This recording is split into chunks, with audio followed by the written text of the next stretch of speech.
Thank you. I want to say a couple of things. First off, when I switch over to the presentation, I won't be able to see your questions. Debbie, there you go. So if you have questions, please understand we'll get back. Hello. Debbie, mute your Don't call microphone, back. please. I don't want my picture on there, darn it. You're muted now. Don't worry about it. Well, somebody turn off the microphone and the video. Both Okay. of those icons You're- are bottom left of your You're screen. fine, Debbie. I've muted you. Don't worry about it. So we are recording. I got a lot to cover, but I'm going to do it in kind of a certain order. And I want to let you know, guys know, I will answer every question you have. But some of this stuff I may say, let's wait till the end because the answers are going to get very complicated. And I want to respect the people that need to go to an appointment or something like that. So I want to make sure we cover stuff, and then I'll stay here and get as deep as you want in this. So let me share my screen and we will go there. Share, and let's start the slideshow. Okay. Hey, what do you know? I can't see this. I didn't think I'd be able to. Yay. Okay, so we're getting ready to do a presentation right now on what's going on with buyer agency in our market and what could happen in the future and so on, because there's been some changes lately in our market. And I'll show you those things in a minute. But the first thing I want you to know, do not be scared. Things change all the time. Look at those cell phones from 10 years ago. Nobody in this room has a cell phone like any in that pile. And if you do, it's at home as a paperweight, right? If we think about where we're going and we're prepared, we're going to be better off, and we can either profit from it or at least not lose anything. And I'd rather know what the changes are coming and think about how we can get ahead of it than wait until the change happens and you throw our hands up and say, oh my gosh. Yeah, right. And by the way, guys, remember the microphone. Am I recording? Yeah. Okay.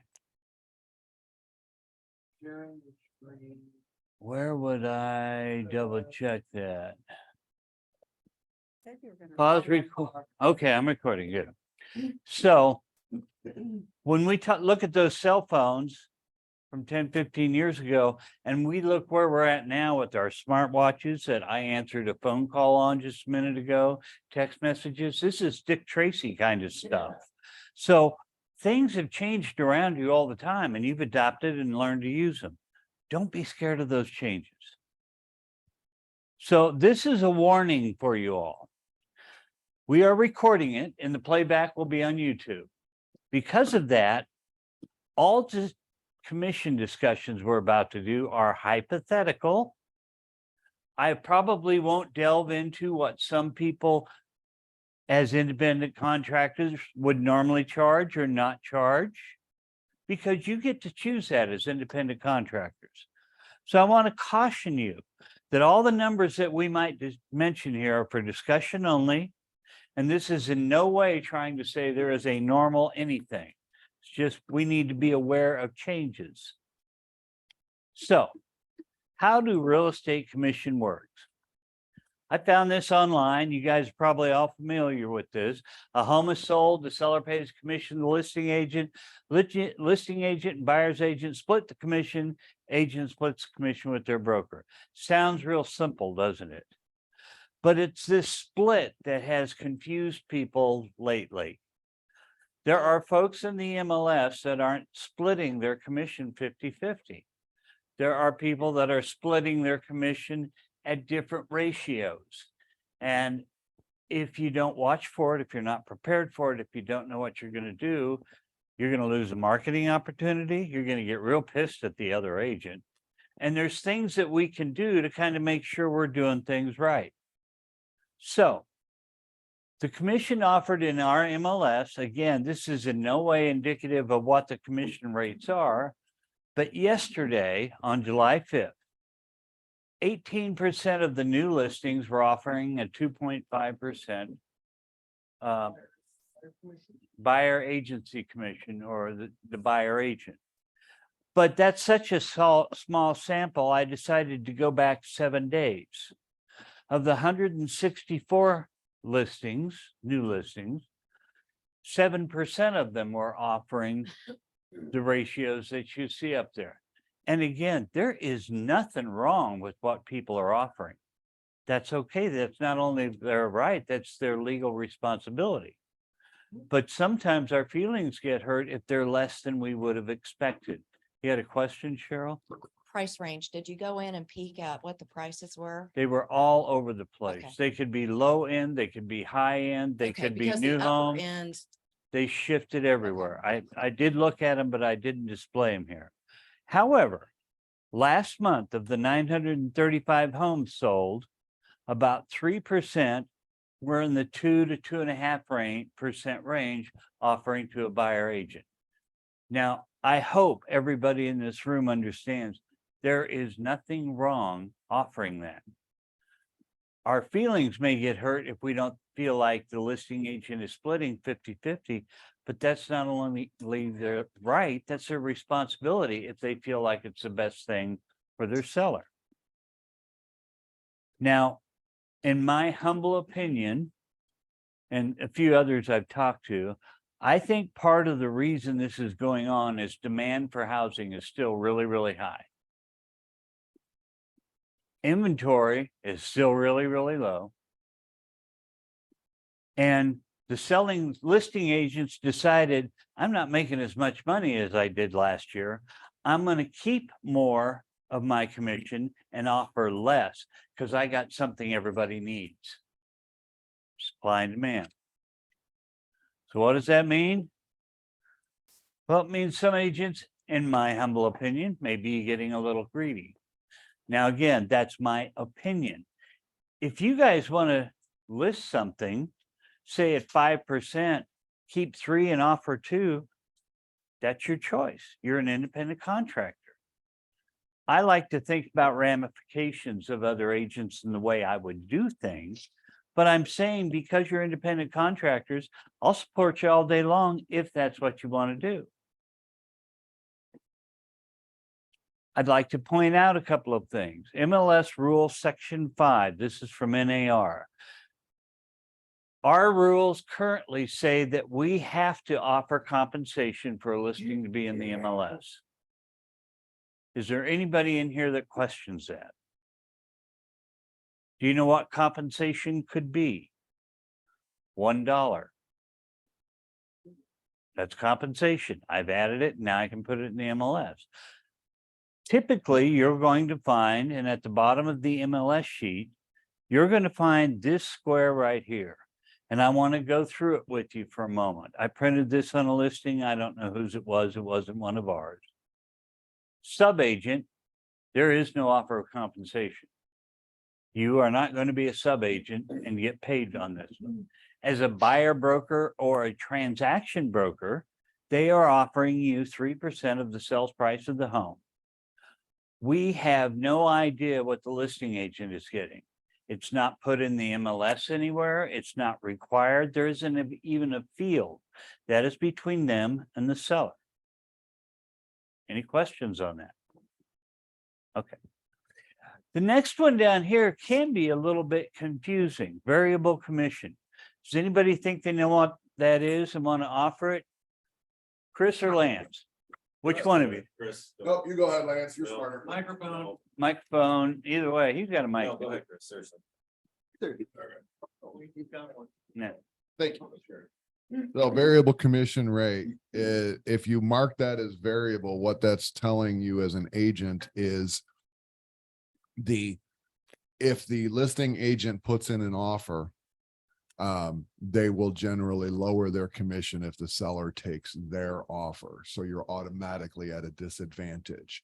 So instead of having the seller having to pay the full, and I use finger quotes, the full commission, if you're on the other side, if they take the listing agent's offer, they'll pay less money. So it puts you at a disadvantage. So they have to mark that it's a variable rate commission. So you're armed with that knowledge going in. That's an attempt to be very good. Thank you, Chris. That's an attempt to be transparent. If I, as the selling agent, have agreed to market a property for 7%, but if I'm the only agent involved, I will only accept 3% and save the seller that additional 4%. They need to disclose that to you as a buying agent and the buyer, so they know what's going on. Any questions about that? Right below it, you'll see the agent type. Always try to mark your paperwork right up front for people. They're a designated seller's agent, a transaction broker, or whatever they are. So in 21, NAR added this to their rule. I could read it for you all, but I think the important part of it is you cannot say your services are free or at no cost. It's not true. It's being paid for by the seller. Never, ever say that you're free or no cost. There was another large franchise that used their teaching material that got a hold of the DOJ that said, hey, tell your clients you're a buyer agent, you're free.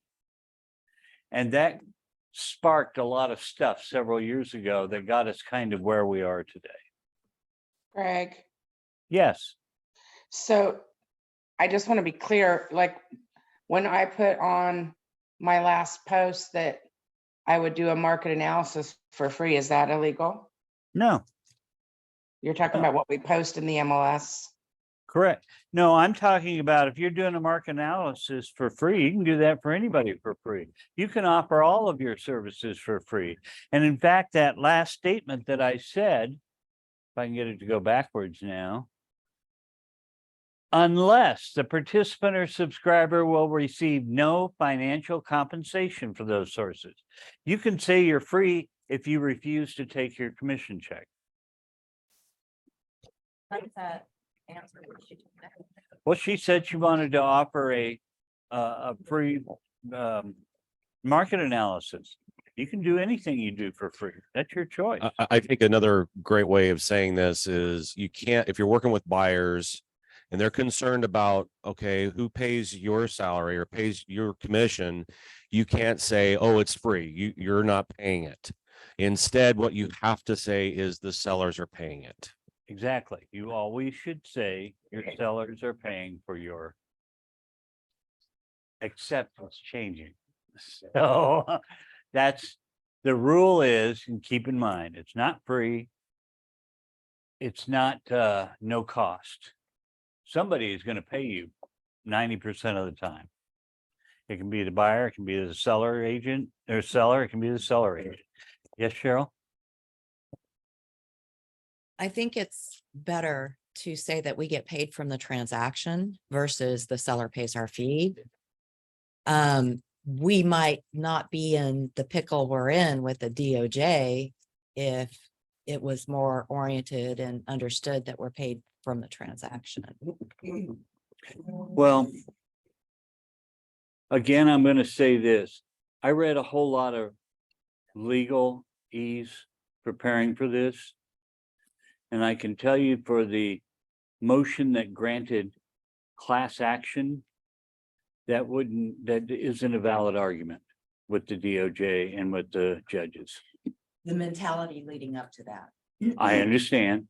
And yet that was an argument that was put before the judge, and the judge says that's not valid according to this case about the tennis shoes and Standard Oil and somebody else. So I'll get to that in a little bit, I promise. I just want to point out to people, nothing is ever free if you're getting paid. Cheryl? Yeah. Yeah. Sherry? Another good way to put it is that the seller has already agreed with the listing agent to compensate. And the listing agent is offering to compensate a buyer's agent. So That's For the- that fee, for that part that they've already agreed, you're not obligated to pay any of that. And that's probably the most proper way legally to put it. The seller has already agreed to compensate me and it's in the listing agreement. It did, what the listing agreement does not say, and where we as agents get a little confused is how much are you gonna offer the buyer agent? The listing agreement says specifically the selling agent gets to decide whatever it's gonna be. We'll go down that road at the end when we're having open discussion too. So when you guys are selling under the current conditions, we have found a title company or two in town that cannot seem to get the commission right on the settlement statement. And then we have to go back and tear up checks and get money from you and so on and so forth. So one thing I want you to start doing on everything, because we're seeing this, whatever we thought was norm change. When you're preparing to show a home to your client, find out what's being offered up front. And you need to know that up front, because the minute you show that home, you have agreed to accept whatever is being offered, whether that is what you want or not. Let's say they offered $1 and you showed the home. You've already agreed to accept $1.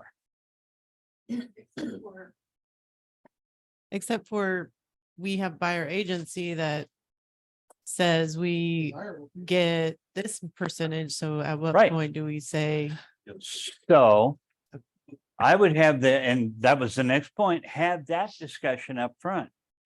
They're only offering me $1, but you had agreed to pay me 2%. We have to get to those differences. Mr. Buyer, do you want to pay those differences? Now, I can tell you what Brenda says, because Chris is over there smiling back there. Brenda says, somebody offered me 3%, but our buyer agency says 4%. I'm going to agree to work for less to give you a bargain because you're such a good client. Lovely. It's not only lovely, it's proper. And in today's environment, as Chris pointed out to me, because I talked to them about everything, there's a company in town that, as the sellers, enforce who they want to be the title company. And the problem is, legally in this state, the buyer gets to decide. But guess what? If there's multiple offers and you are demanding a different title company, your offer just seems to never get accepted. Surprise, right? So Brenda and Chris's thought is, rather than fight for whatever percentage I think I'm due besides what the seller offered, I'll let it go. We'll get to that more in a minute. Just a quick piggyback. Greg's right. I mean, all of us, the three of us have decided to run it that way, and even for the team members, but there is a floor. I mean, if somebody were to come in and offer $1, as Greg was saying, then no, there is a floor which we won't go under. Sure. So, don't think that we're out there being like, oh yeah, we'll just take anything. But if it's like, whatever, 2.5 instead of 3 or 3 instead of 4, sure. But there is a floor we won't go under. Absolutely. And again, as independent contractors and your legal agreement with the buyer, you have some choices there. Oops, I lost my page apparently. When you see a commission offer that's less than your buyer agency agreement, I suggest strongly you have talked with your client before you show the home. Tell them what direction you want to go, what their choices are, and some ways that you can structure to make sure that you are compensated as you told your buyer. But at the same time, your buyer is aware and can make some decisions. So the last time we had a audit, boy, I throw Brenda under the bus all the time. Sorry, I'm throwing your wife under the bus. Brenda, according to the MLS and according to the HUD home she was working with, was offered 3.5% compensation on the buyer side. But her buyer agency agreements only said 3%. And the state said you can't collect more than you agreed to on your buyer agency. Really? And we got nabbed on that. No caca. Wow. Don't do that. If you say 3%, you either have to modify, and they offer 3.5, you either have to modify your buyer agency by both parties or reject the extra 0.5% that you're being offered. You can always accept less. You can't take more. Has everybody got that? Can I jump in here real quick? Just Please, as you're talking about looking microphone. at- as you're talking about looking at commission rates and so forth, and kind of piggybacking on what Chris said, you have to keep in mind the rules and the laws are that even though that the listing agent is offering less for the buyer agency, you are still required to go show that property if the buyer wants to see it. You can get in a lot of trouble if you blackball those listings that are underneath. We teach that in our classes, and That's true. it's a huge deal. And I will say that's currently, and we'll have more discussion on that in a minute. But yes, microphone. Instructors never shut up. We don't. I oh God, I feel terrible doing this. You got to throw it out there. So the thing that I would like to point out is Brenda's story just a little bit backwards. I know she was on the listing She side, was on the list. but it was a better story this way. Right, but it's not exactly accurate because according to our buyer agency contract, it says to the extent possible, we will accept the compensation offered by the multiple listing service, right? So if they're offering 3.5%, we can accept that and it's not going over what we agreed to because we say the minimum that we are going to accept in our buyer agency contract is 3%. But it says to the extent possible, we will accept what's in the multiple listing service. So then we are accepting that. So there's really nothing wrong with accepting the 3.5%. We don't have to give it back. What Brenda got nabbed at was a short sale where she ended up backtracking and not correcting the listing document. So not to, well, I don't mean to step on your toes, but I think if you get in a situation where you're getting more compensation through the multiple listing service and your buyer agency contract says, talk to Greg, of course, but I don't think you're going to be in trouble and I don't think you have to give it back. Well, first, I want you to talk to me, and second, I don't trust the inspectors. Right. We got fined extensively one year because our numbering system wasn't acceptable to them, which is really stupid. But I'm still going to suggest that we reread that phrase on the buyer agency. Chris is right, to the extent possible, we'll collect it. But I haven't read that phrase deep enough to make sure that it says we can't collect more. I'll have to go look at that. Just a thought. I have a question. Yes. I just had taken a 2.5, which was fine, but I had the title company send me an email asking me for a transaction fee amendment, asking what the fee was going to be, if I was going to charge my buyer or not. So is that something that we need to come up with or think about? Actually, they should never call you. They should call me because I'm the broker and I have to sign it. And you came and discussed that with me, Yeah. which was appropriate. I just that- never have seen that before. That's coming up now again because more and more people are offering a different amount and that bothers the title company. So they want to make sure we are aware and we agree with it. The fact is the title company appropriately should not ask us that question. The title company should see what is offered in the MLS. And what they posed to you was, are you going to charge the buyer the extra amount, which you can appropriately charge the buyer the extra amount. And isn't that a write-off for the buyer if they pay a fee? I don't know. I'm not an accountant. I understand, and I'm not either, but I think if you'll check with have your buyers check with their CPAs. I know my mom insisted on paying the buyer fee once, and it was so she could write it off. What I will tell you is that I'm so complex in the legalities of what we're looking at that I don't care about the accounting at the moment. Okay, The other thing, Sandra and I have ran into last several closings a couple of times has been a transaction fee of like $495.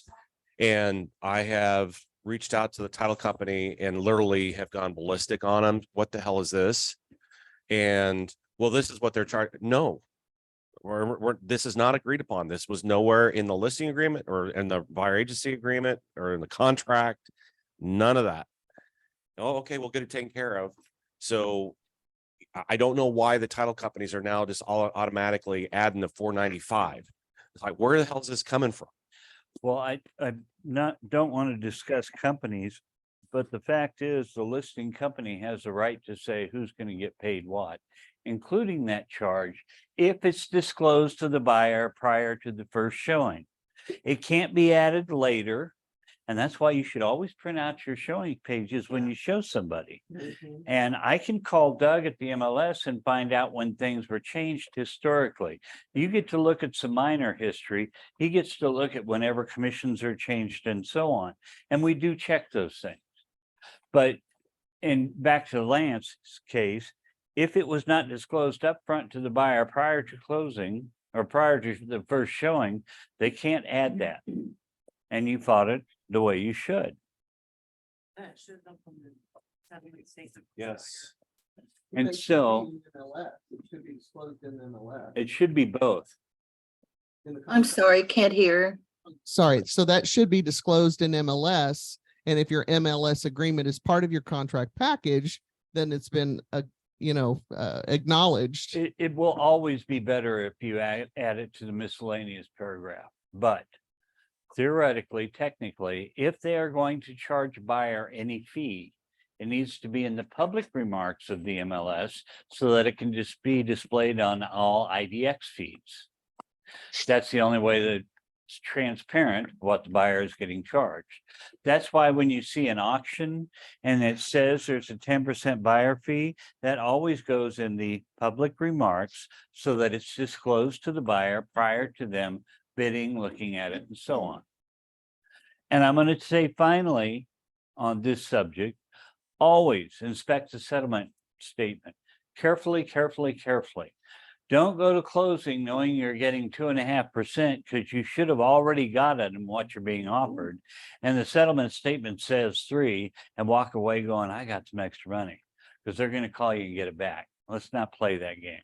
Let's get it closed one. Some title companies have a tough time closing things when they do it right, much less when something goes wrong. So some title companies. So moving off that a little bit, and I promise we'll have all the discussion you want at the end, both on this subjects and other ones. What's going on with the class action suits? I thought about not bringing up anything initially because some of it's going to be so far out, it won't matter. But something changed last week. So there are 3 class action lawsuits. Class action means there are lots of people, like one in Missouri, one in Massachusetts, and then the other one's in Illinois, I believe. And they're all basically the same thing. They are mad because sellers were offering a buyer agency commission that seems to be fairly fixed, and they had to pay it, and they don't know why they did. They should have kept more money. That's the theory. And so they want to go back and collect all the money paid to buyer's agents since 2015 forward. Good Lord. You can see the enormity of this. So who are they suing? Well, right now, the National Association of Realtors, Home Services, Berkshire Hathaway, and not Berkshire Hathaway Real Estate, the big Berkshire Hathaway that has all that investment money is named in the suit. Keller Williams, Remax, Anywhere, which is us, formerly Realogy. And there was one at the very bottom that is in the Noslak case, that is Property Information Network. That is a non-realtor MLS, but the largest MLS in Massachusetts was 46,000 members. Okay. So understand when you're doing a lawsuit, you name everybody who could possibly have money. And you go after the biggest money first, which is why Berkshire Hathaway, the investment firm, is on there. Okay. Now, 3 different lawsuits. That means in each, there's 3 different judges hearing these. So recent issues that went on, well, all of the lawsuits have said any auction is exempt from the class action suit. And any property that the sell price was under 56,500 is exempt from the lawsuit. I can only speculate. Too many people down at that range or investors or other folks, and the lawyers didn't want to mess with this. So auctions are exempt because right up front, almost all auctions, and I'd say 95%, say there will be a buyer commission paid that the buyer knows they owe before any bidding happens. This is all about how the buyer gets paid. So I've got a contract with the listing. I'm still going to do whatever, but the buyer knows he's going to pay a 10% buyer premium when he bids. And therefore, that's where the commission comes from. And as a buyer agent, the buyer already knows, and the selling agent says, this is how much I'm going to give you. It's disclosed, it's upfront, it's for everybody to see, and the seller doesn't have to worry about it. So that's what's exempt. But last week, that MLS in Massachusetts settled their portion of the lawsuit.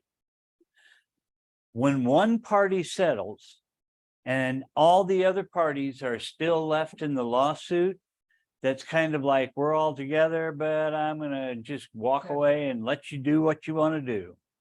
So they paid $3 million to the lawyers for this law to get out of their lawsuit. $3 million. What's the $3 million do? Well, the top 3 litigants get $2,500 each, and the rest of the $3 million is being used by the lawyers to keep the lawsuit going. And so all those other people we saw earlier, Berkshire, Keller Williams, us, all that, they're still being sued. But this MLS fell out. They said, we're done. And part of that settlement is anything put in the MLS, this is a rule change, no longer has to offer compensation. Whoa. Yeah. Let me repeat that. In Massachusetts, the largest MLS, part of their settlement agreement, and what these folks are trying to get is no longer the settlement, no compensation. A property can be put in the MLS with no offer of compensation. Period. That's an option. It's an option. We'll get to more questions about that in a minute.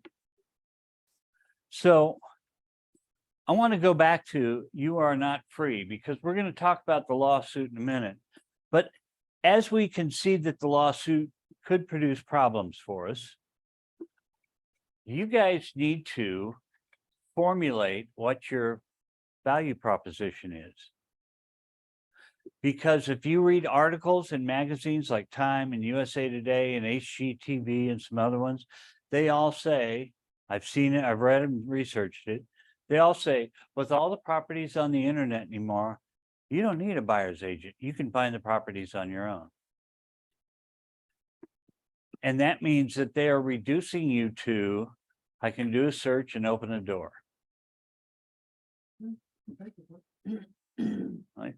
They say you don't need paperwork. You can do it with the selling agent. I'm just telling you that's what they're reducing you to. So I'm going to suggest, and I found this online. You can't see it in here because it's at the bottom. This was a large firm in Phoenix. This is what they say what their buyer's agent role is. Except this down here kind of violates the NAR rule that they're not supposed to do. Can't say that anymore. So I whited it out. So I did some further search, and these are some things I came up to. If you email me, I'll send this list out to you. But I think it's important for you to understand what your role is this as a buyer agent, because if you can't explain it to the buyer, why in God's name are they going to give you $10,000 or $5,000 or whatever the amount would be? And I really like some of the things I got down here. First off, how many people are looking for a home and they have no idea what they're really looking for? How many homes have you shown that people say, I don't like that? We have to help them define. How do they know what the house is worth? You do a reverse CMA or a CMA on the purchased property so that you can show what the probable value is. You tell them how many people have gone out and bought a new car before closing, and then they verify income again and it's all blown up. Here's one I really like. Have the tough talks with agents and sellers. It's an emotional decision for the seller. It's an emotional decision for the buyer. We as agents are supposed to, although not every agent does, stay more even keel, not get emotional about it, be able to negotiate in a way that save your buyer and seller that anger and strife. You can read the rest of those, but I thought that was a pretty good list of, and there may be more. I'm not trying to say it's all of them, but you guys need to be able to verbalize what your value as a buyer agent is. Because the time may come very shortly that you're not offered compensation or you're offered discounts. And at the end of all this, I'll tell you what Washington State did. I repeated this because I want you to be sure you understand. You are at never free or at no cost. That is not your value proposition. I swear to God, there's an agent that most of you in this room know. 20 years ago, he sat in open houses. So I told you it's mail. That's all I'm going to tell you. And handed out his card to everybody who came through. Said, when you find a house you want to buy, call me. I'll be your buyer agent. And he made a lot of money up front because he said, I'm free.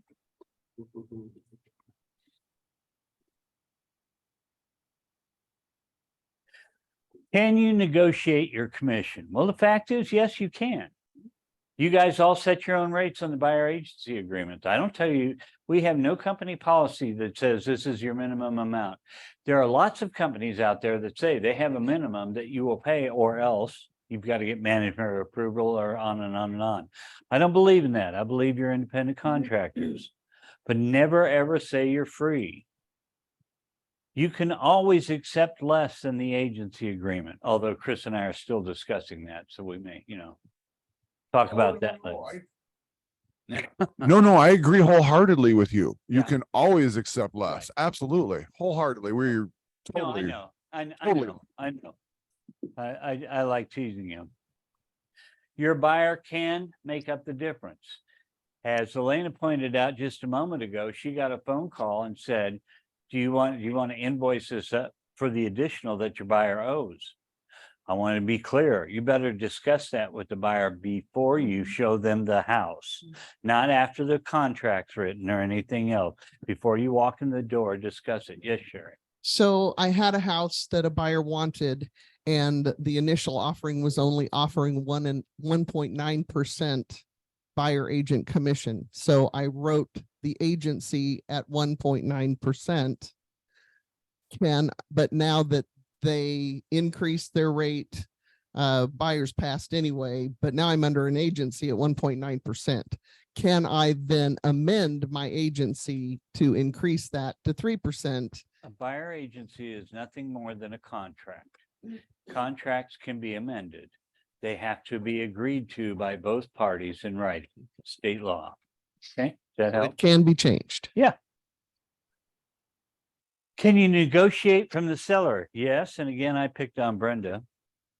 This is a statement that she would add to a contract. We are not renegotiating our compensation as offered by the seller, but rather we are asking, well, the seller agent, we are asking the seller to contribute additional funds from the purchase price based on what our buyer agency agreement says we'll collect. Now, let me throw out a couple of things here. If you've got competing offers on the table and you just told the seller that he's got to pay more money, your offer might not be accepted. Something else I suspect is happening, but it cannot prove. I suspect that the seller has no idea the selling agent is keeping more rather than half of the compensation.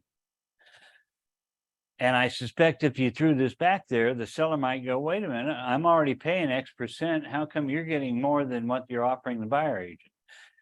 Well, I don't think most seller agents are going to want to have that conversation very hard. So I'm saying you have to be careful when you're using this. It depends on what the market is.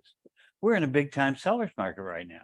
If we were in a big time buyer market, you would have no problem shooting that out there. None at all. But this is the market today, and we have to adjust for the market today. Yes, Lynn. I've always understood that the seller or an agent cannot contribute to directly to the buyer. This sounds like it's contributing to the buyer to pay his commission. Not at all. This is going to us as a brokerage for what the buyer still owes us. This is entirely legal and proper. Wait, So the stop. buyer's agent. The commission. verbiage, And it- that seller shall contribute 0.5% of the purchase price to the buyer Buyers for the or the buyer's. Have to agent be commission. specific about where. it's Right. being applied. And it shows on this closing statement, and it is legal. Like the person that asked Elena, do you want to send us an invoice for this? So you guys You add can this language in the negotiate on contract. which side of the transaction the invoice goes. So do you have to invoice for that other 0.5%? I mean, I'm so confused. Because this would be written into the contract. No, you don't. It's in the contract. I would also like to add Greg's point is, Greg's point is on point. So yes, this is verbiage we would use, but we are not using it because our contracts aren't getting accepted right now because of a title company. They're certainly not going to get accepted because of that. Even if you bump the price of the house to make up for it, so yes, it's what we would use, but we're very rarely doing it, to go with Greg's point. Elena? Okay, because I love the forms. So say we had one that was like 1.5% and we asked our buyer to contribute the difference. What kind of form would you like? to You mean see the that on? seller? No, like just. Oh, the buyer? Had our buyer, like.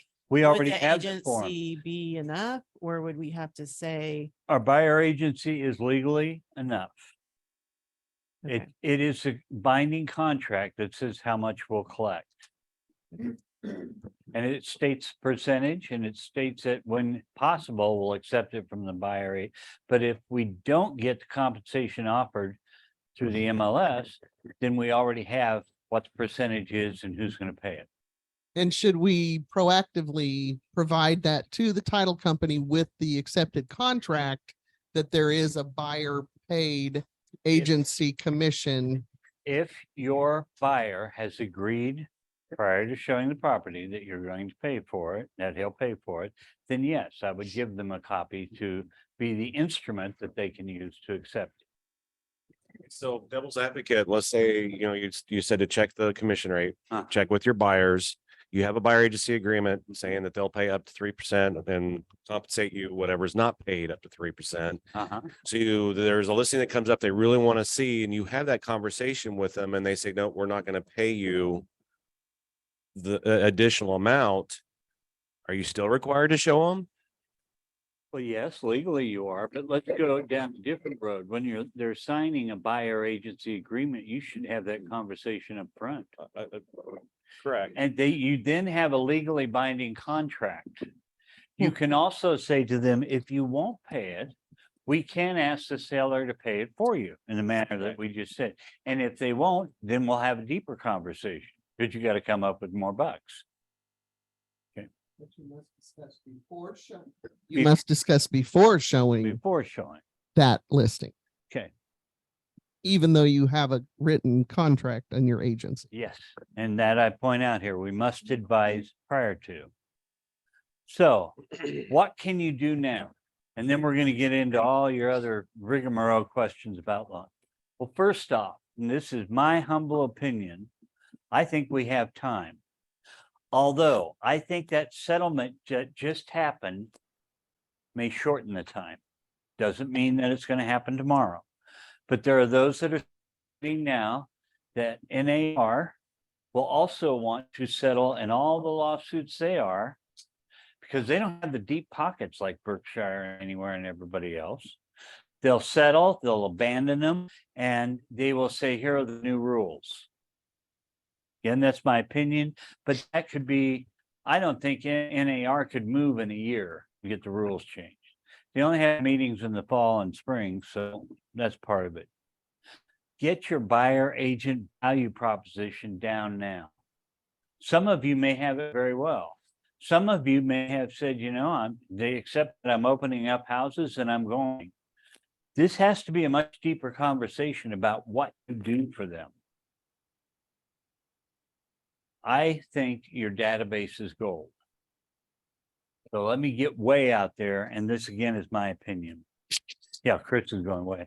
Chris and I are swimming. I suspect that eventually, from everything I've read, the compensation for a buyer agent as we know it will probably go away if it doesn't adjust significantly. I think that it's going to be pushed to you as an individual agent are going to have to convince a buyer why they should pay you. And I think a lot of people, especially the ones that really need the help, that don't have a lot of money or aren't as sophisticated, are not going to want to pay you the extra money. So they're going to go at it on their own because they're trying to save bucks, which is why we established buyer agency back in the 90s.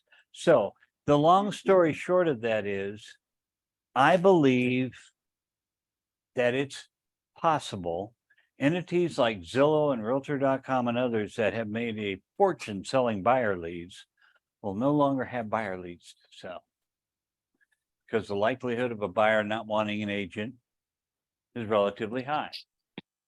I think, and there's an old saying in this business, and if you guys haven't heard it, then thank God you're hearing it today. You list to last. You want to be in this business, you have listings. Listings is the best thing you can do, and it's going to be even more important if buyer agency subsides quite a bit. So your database is absolute gold. You've worked with these clients before, you know them, you've proved your value to them. And if you don't keep in contact, can I throw you under the bus a little bit? Elena had a client in her database. She sold them a house 2 years ago. And she had sent them an email, I think, and they said, oh, we sold the house last month. We forgot about you. Oh my God. That was before I was reaching. So your database, and I would suspect that Ninja. almost everybody in here has a similar story. My cousin bought, my sister bought, why didn't they call me? Your database is so pure gold because you can't attract on the internet somebody who's going to want to list their house near as well as somebody you've already proved your value to. Take that proof, take your contact, take your authenticity and your care, and do it not only so you'll have income, do it because you care about these people. If you are true and authentic, your database is where, and you've got to have a way to systemize it or track it or know who they are. And don't forget them. Yes, Lynn? 40 years ago, You were two. when I got into the business the first time, the commission rate that seemed prevalent at the time was 6%. Mhm. Everybody was legally obligated to represent the seller, That's regardless correct. of whether they were working with the buyer or not.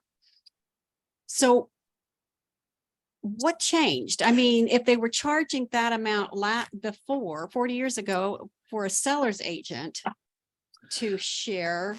Let me get through the rest of this and we will return to that because that's a great question. Okay. Okay. Don't panic when changes happen. The reason we're talking about this now, instead of a year from now when NAR comes out with new MLS rules, because I want you to start thinking about, do I have a value prop? Do I have a database? What's going to happen when this does? How will I be able to prove my worth to people? And start thinking in advance, because we just looked at some of the MLS statistics. If you're going to run into compensation that is less than what you've agreed to with the buyer agent, how will you handle that situation? To me, our number one obligation is to help a buyer get the house that they really want. That's above everything else. Number two, if this happens, are you just going to ask the buyer to give you more money? Are you going to ask the seller to give you more money?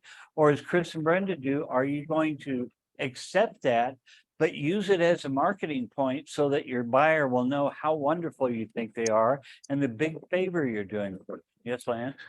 So I don't know if this is an appropriate time to talk about this, but since all this stuff has been going on with the board of directors through the MLS, that Greg and I have been involved with, I have been giving this a lot of thought. So let's say you're a buyer's agent and they are only offering 1%. So that's 2% that the seller is not paying to a buyer's agent. So does that mean I can come in 2% less or 294,000? And you make that very clear to the listing agent that the reason we're coming in this low is because you're not paying, and then ask the buyer to pay it. Or do you make it a part of the closing costs? And then we'll let it appraise.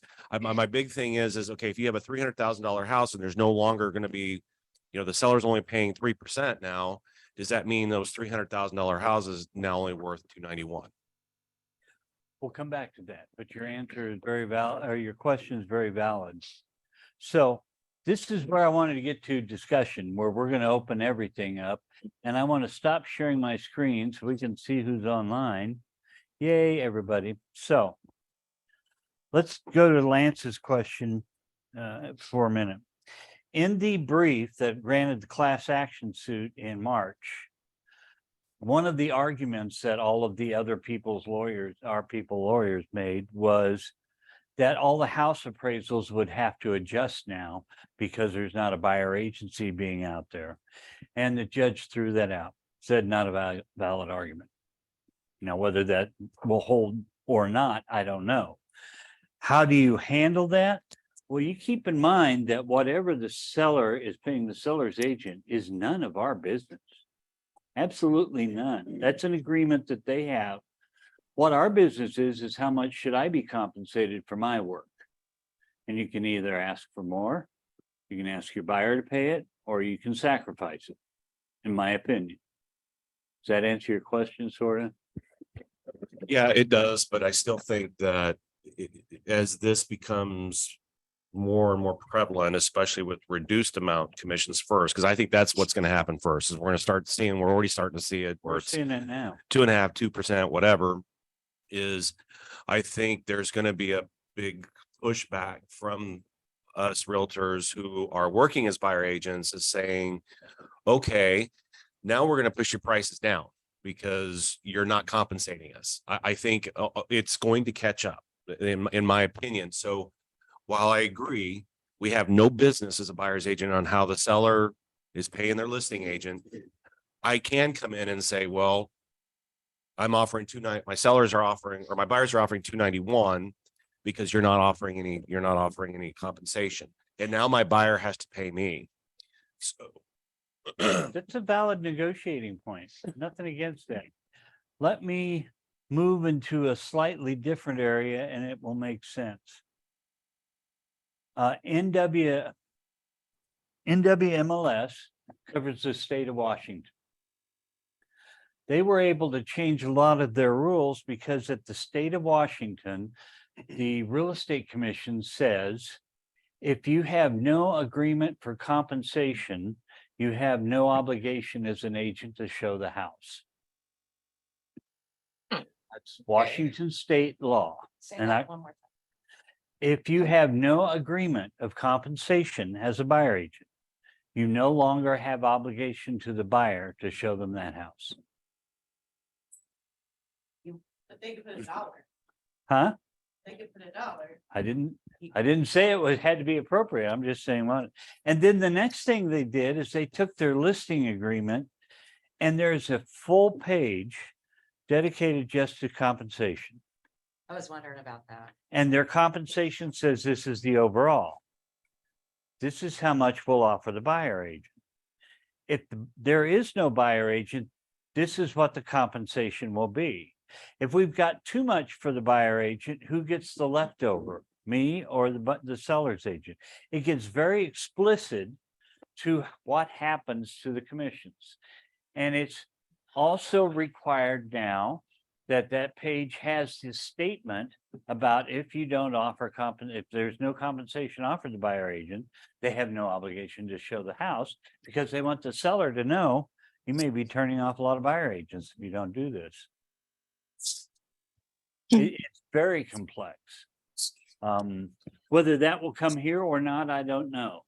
There's now 3 MLSs that no longer that have changed all of their buyer agency rules. One is Northwest, one is the one in Massachusetts, and I forget who the third one is.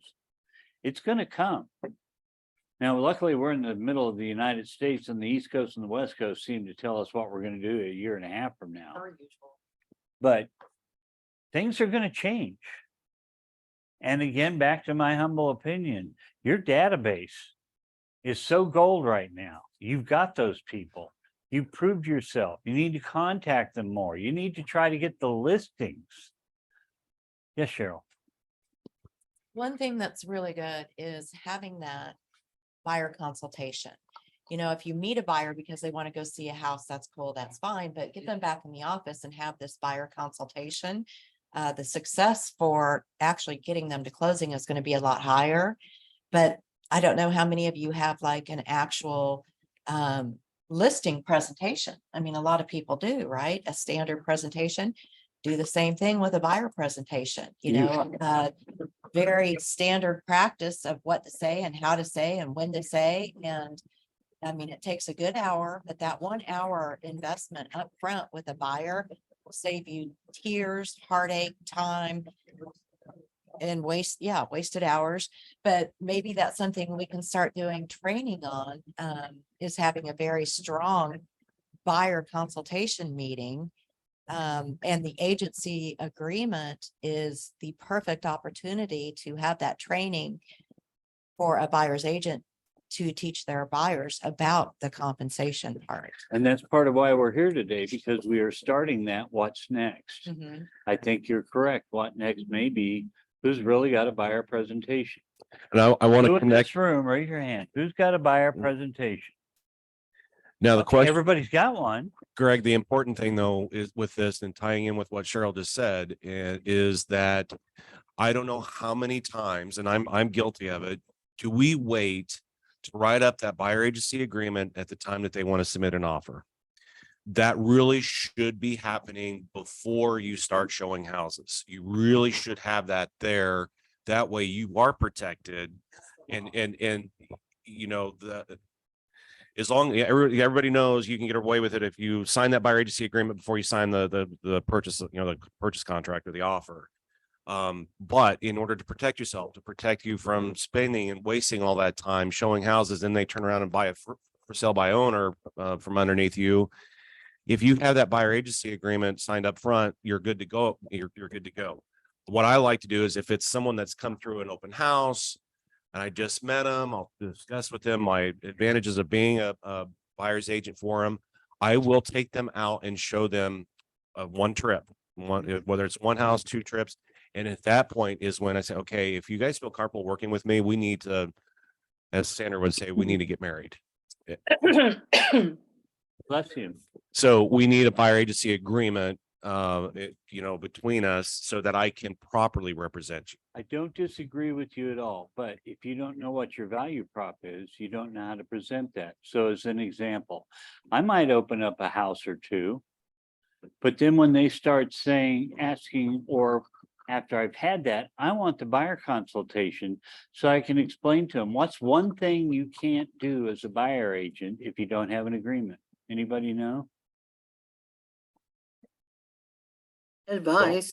Advice is part of it. You can't do a reverse CMA. Can't do it. Yeah. Yeah, you can't tell them about. All you can do is provide them with listings. You And then make their cannot own decision. analyze the data.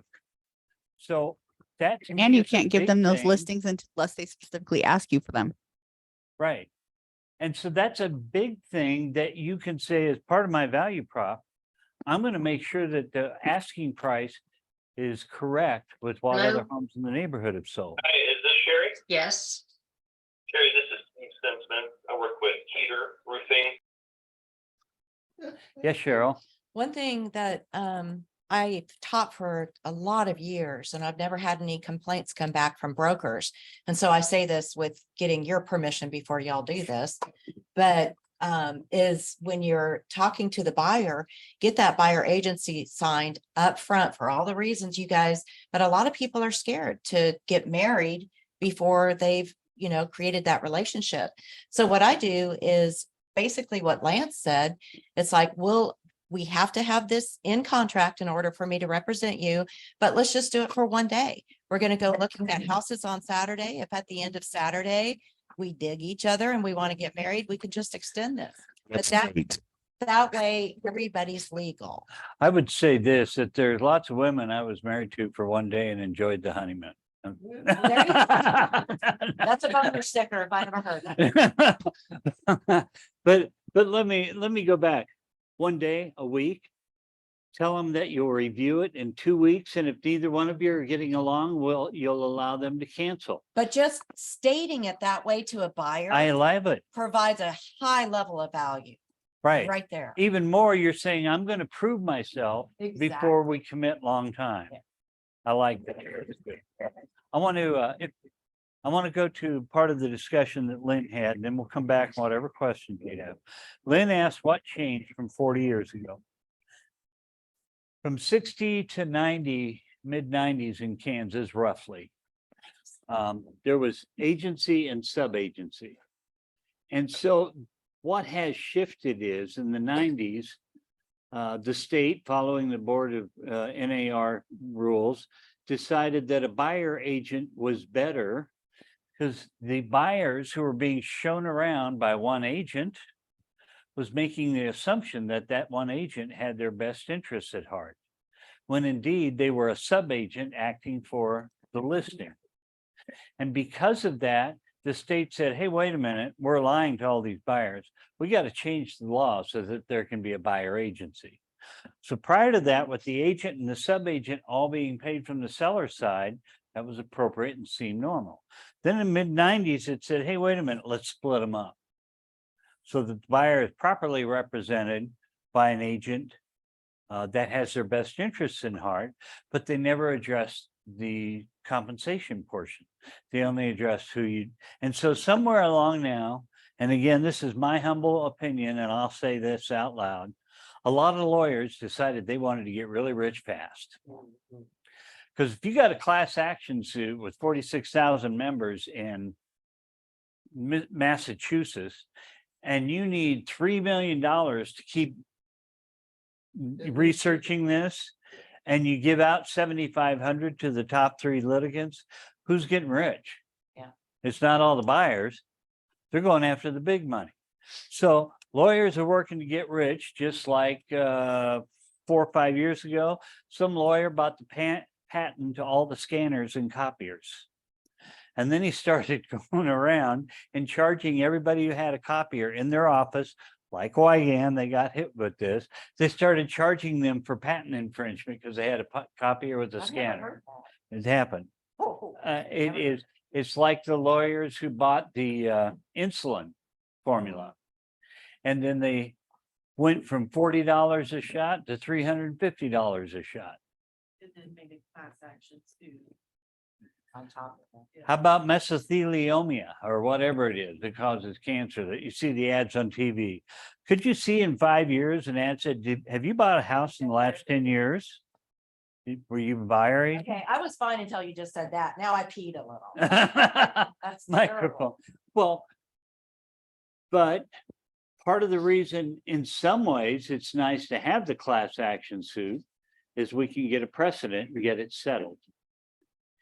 If the lawyers for all the buyers win, and by the way, part of the ruling is all of this money that went back in the past and auctions and all that, that will now go from the date that we end forward for Yeah. perpetuity. Okay, that's what the lawsuit says. Those lawyers are looking at getting the big bucks and not really solving anything. Because the real problem still goes back to, how does the buyer get protected?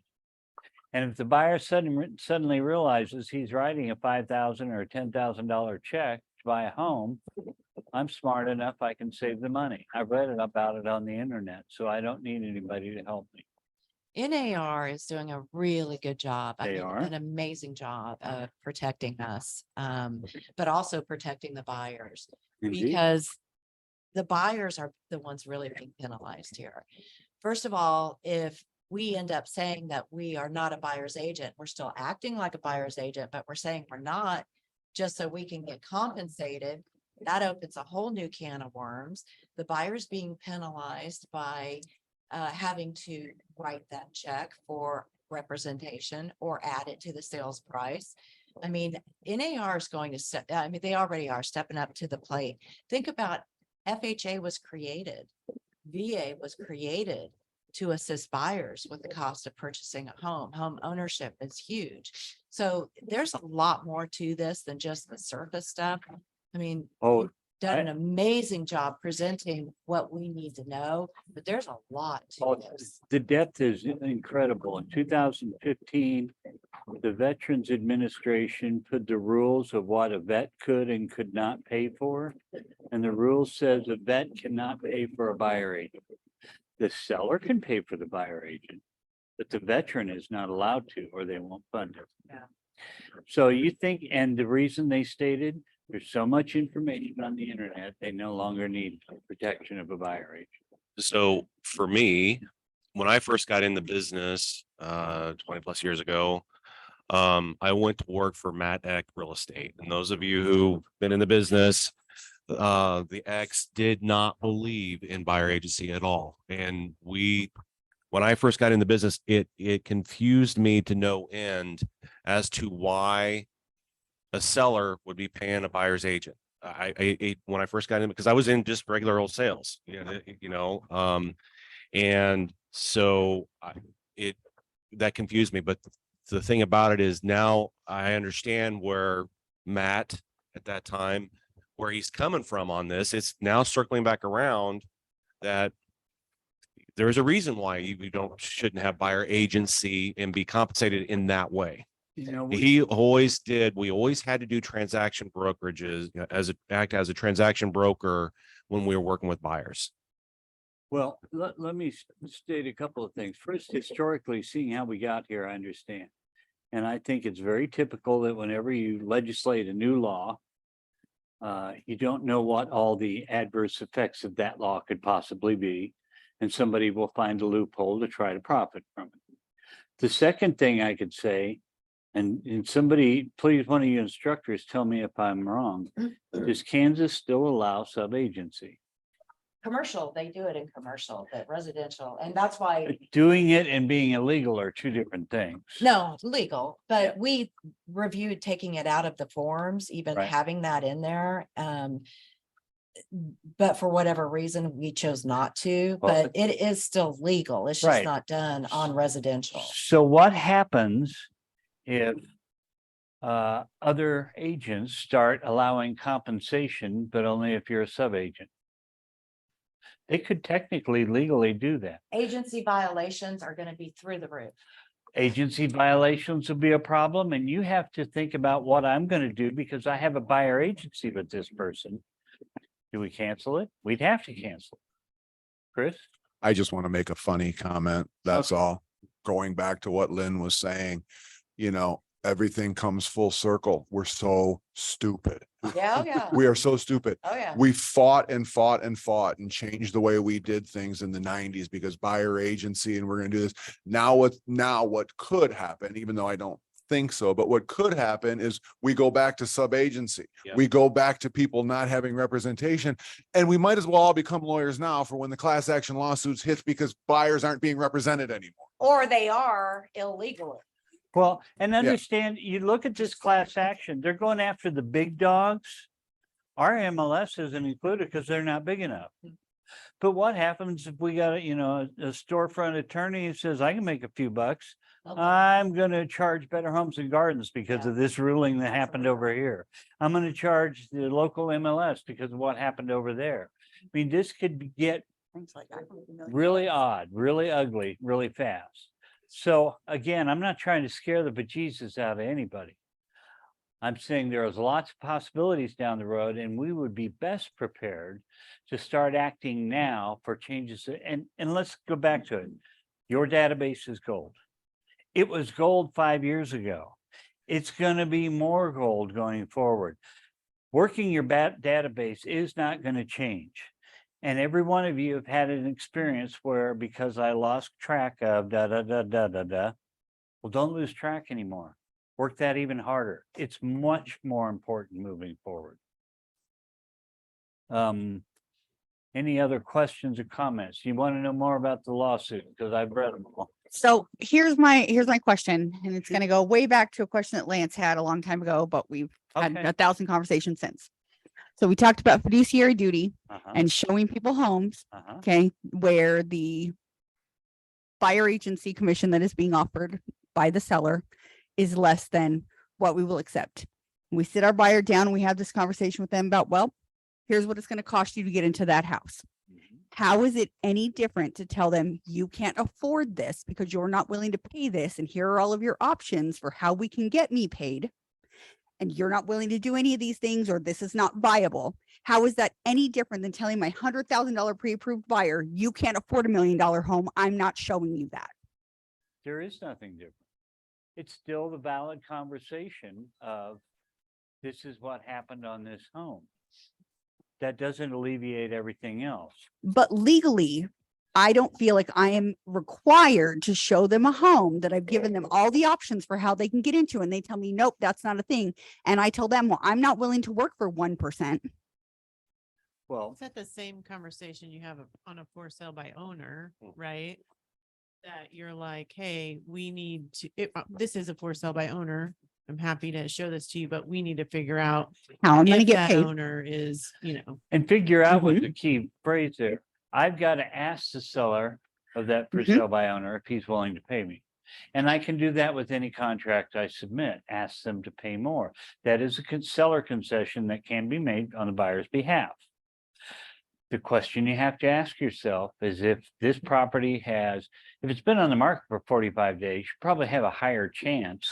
Right. If it's been on the market 2 days and there's 6 contracts. Mostly I won't, I'll be completely transparent and honest here. This question even being brought up isn't even for the people in this room or the people watching this. It's for a year from now, when one of our new agents who it doesn't get to sit in on this conversation watches this video and goes, oh no, they told me that I have to show a house where there's $1 compensation offered, but my buyer can't afford more because we're a year from now and the market's all crazy and sellers are already having to pay closing costs and blah, blah, blah, and they can't afford more money rolled in.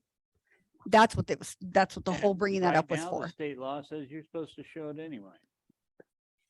It's still part of the conversation. Chris and I had a conversation today about seller's concession. What about seller's concession? Yeah, I mean, if you're conventional, your seller's concession can't exceed a certain percent. And if you're FHA and VA, they can't exceed another percent. If we start adding our buyer's commission into asking the seller to pay, then that's going to exceed the seller's concession Correct. and we're F again. And again, part of the reason I believe, and again, this is only my opinion, that buyer agents can't be charged directly or aren't currently charged directly is because banks won't let you finance a buyer agent. If banks change their rules, which may be part of this too, then it would be easier to throw that into financing. But again, if I'm coming to you and say, I'm going to charge you 10 grand to buy this house, how can you show them that you are making them 10 grand or making them more than 10 grand by your services? Which you could be doing. Absolutely. Is that a conversation we have to have with their lender too? Like, do they have, I mean, there's all these programs where they have 0 down and then we have to add our buyer. Exactly. I'm So, aware. so I think we just talked about this downstairs. All of this that's going on, these are just my musings. All of this that's going on, they being the lawyers and the judges that solve this problem, they are going to screw things up for this industry and throw us into turmoil if they don't get all the players to jump on. So if they just change the way we do things and don't change anything else, the financial institutions, to where a buyer can roll in their agent's fee, or RESPA being changed to where if we get paid by somebody, it's not a violation of RESPA because we're enticing someone to work with us. So I think part of what what I'd like to see happen is not only change the way we work with buyers, but change the way the rules are because of the buyers. The reason we have the financial institutions working the way they do, where they can't roll in costs and whatnot, is only because of 50 years of the way we've done the business of the seller paying for everything. So they didn't have to allow it to be rolled in. Well, if you have a ruling like this that says, oh no, you can't do that anymore, everybody's got to pay for their own, which I think is great. It's the divorce attorney thing. You don't have a divorce attorney pay, one side pay for every side. So I think, it's a good thing. All of this that we're talking about, in my opinion, is a good thing. Separate the people, separate the money. But if you're going to do that, then make sure all factions are involved. The financial institutions, the CFPB, the RESPAs, get them all in there and make sure everybody agrees with that. Buyer's agents, the real estate industry can do this. Because I got to tell you, if they only go halfway, if they only put in a little bit, just dip one toe in this, we're going to have a year where the market tanks, and then everybody's going to freak out and run around with their hair on fire. And then some lawyer somewhere is going to say, well, why don't we just change the financial institutions, what we've been screaming about forever? And then they're finally going to listen, and then things will straighten out. Personally, I can't wait until this happens. I think separating the buyers and the sellers, letting the buyers pay us, I think we have enormous value. I hope Greg isn't correct in that buyers will just be like, screw it, I can find it on the internet, because I know our team and you guys have example after example after example of how buyers who work with listing agents get boned for thousands and thousands of dollars because they don't have to represent them. So I don't necessarily believe that we're going to go out the way of the dinosaur as far as a buyer's agency. I don't believe we're going to go back to seller's agency, or sub-agency. But I do think that as a result of these things that are coming, they got to bring all the players into it so we can do our job properly and let them do it. And to piggyback on my own thing. Wow, that's crazy. What Lance was saying, I don't believe that if they change the financial institutions and the way they do the business, I don't believe they should make appraisals be required to include the amount of money you're paying a buyer's agent. So for instance, if a house is worth $200,000 and they need to mortgage $206,000 because they got to pay us $6,000, I don't believe the house should have to appraise for $206,000. It should only have to appraise for the $200,000, which will give it a truer market value of what the house is worth, regardless of what you're paying the agents, listing or buying. So they got to get the appraisers on board with this too. That's true value. Yeah.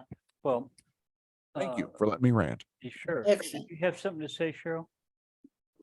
When Chris was talking about TRID and just all the other stuff, that's what I was talking about earlier. This dispute over the brokerage fee is an iceberg, man, and Titanic's coming because everything we're talking about is just above the water.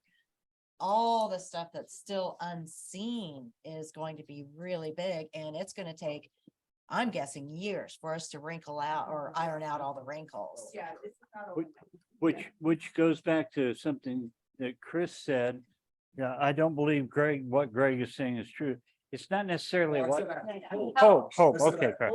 Oh. What I will say, is from the readings I have, what the judges are saying after they go through this and tear apart all the arguments. One of the biggest arguments that NAR and all the other players said was, you're gonna have these people who can't afford buyer agents. And the judge said, that's not a valid argument. I don't care. But it is. It is, and we recognize that. But I think Chris said another point that was very powerful to me. I think the lawsuit will happen long before they get all the players involved. I think it will take years to get it all straightened out. And again, back to, leave the philosophical for a minute. What can you do now to protect Yeah. yourself? I'm going to preach database until I'm blue in the Yeah. face. Do what you can do to stay in and let the other people who are just buying leads and then they don't know what to do after that, they'll fall off because they won't make any money. This was really good discussion that needed to happen. I mean, look at how far ahead we are now versus all the other agents that their brokers aren't doing this. But don't leave it just to our broker or our team lead. Get your butts out there and just start at least opening emails. Read the stuff from NAR, read the stuff from KAR, read the stuff from KREC. Because the information is out there. Just click on a little link. You don't even have to open a book. Click on a link and go follow the articles and stay current for yourself because there's a lot going on. I think the biggest thing, I'll get right to you, Sherry.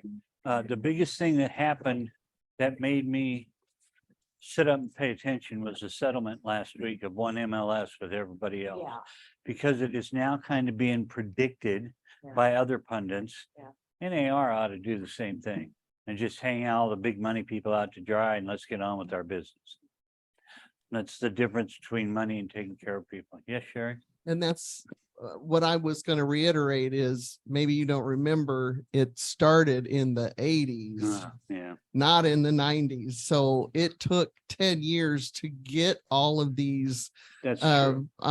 iron, the ghosts in the closet all came out and the legalities, and they were changing our agency agreements like every 3 months in the 80s, and they really didn't finally get standardized until the 90s. And in the So- 90s, I remember the year they rolled out buyer agency and they said suddenly, oh, what happens if you got the buyer on one side and you're now a dual agent? So we had to make transaction broker. That took another 2 years. So, One year. yeah, oh, was it 1 year? It was from 96 to 97 was the conversion. Got rid of dual agency and bought it.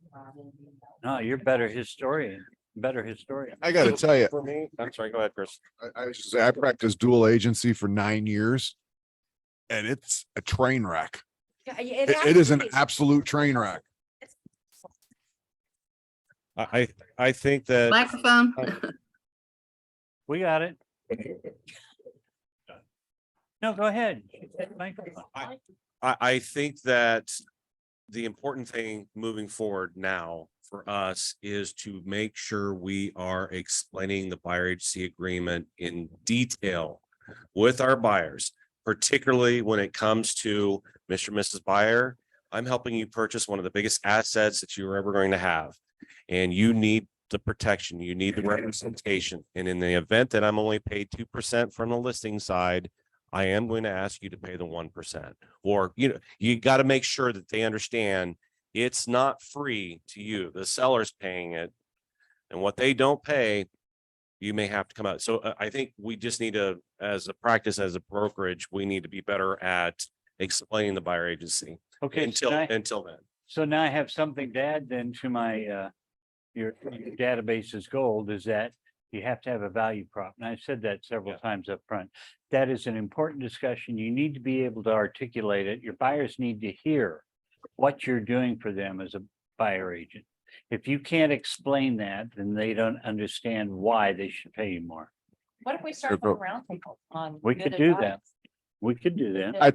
I think the biggest thing is going back to what Lance said, I think in the very beginning, we all, and we're guilty of it. Brenda's as guilty of it as anybody. We're all guilty of not signing that buyer agency contract until the time of the contract.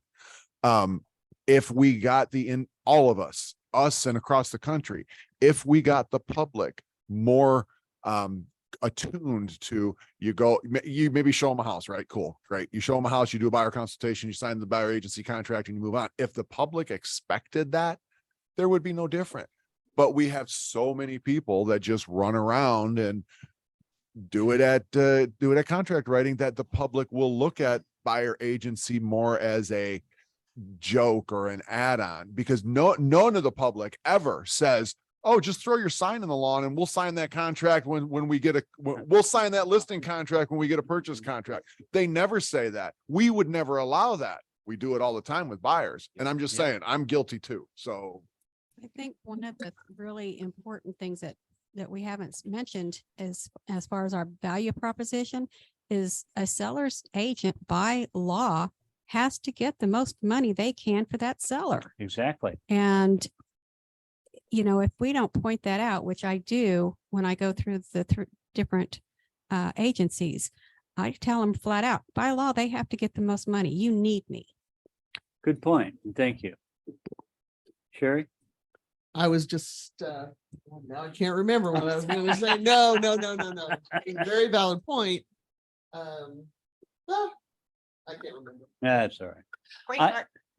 I'm going to stop the recording. I will stay here to answer questions. I want to thank you all for Can I real quick?